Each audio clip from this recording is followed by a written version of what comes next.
Iraqi Kurds count referendum votes.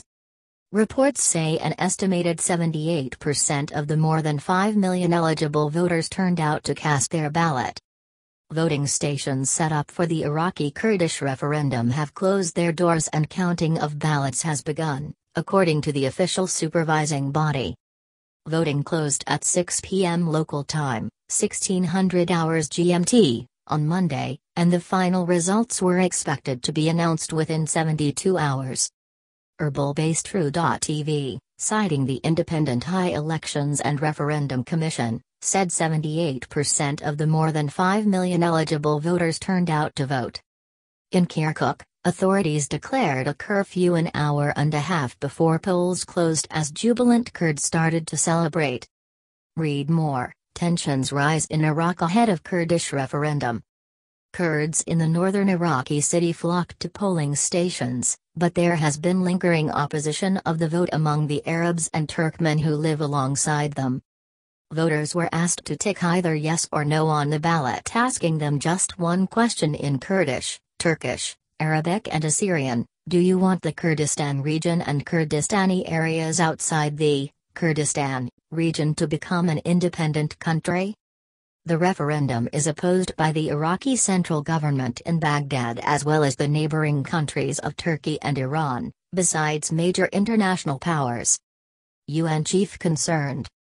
Against this backdrop, Antonio Guterres, UN Secretary-General, expressed concern on Monday about the potentially destabilizing effects of the referendum, calling on Iraq and the Kurdistan Regional Government, KRG, to resolve differences through dialogue and compromise.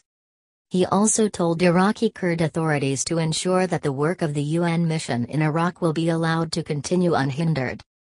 However, KRG President Masoud Barzani defended the non-binding vote, saying only through the referendum can Kurds secure their future. He also pledged to start negotiations with Baghdad officials as soon as the result of the votes is known.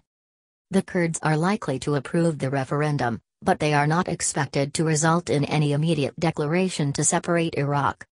Bayant Sami Abdul Rahman, KRG representative to the U.S., says that while the result is non-binding for the Iraqi government, it is binding for the Kurdish leadership to follow the will of the people.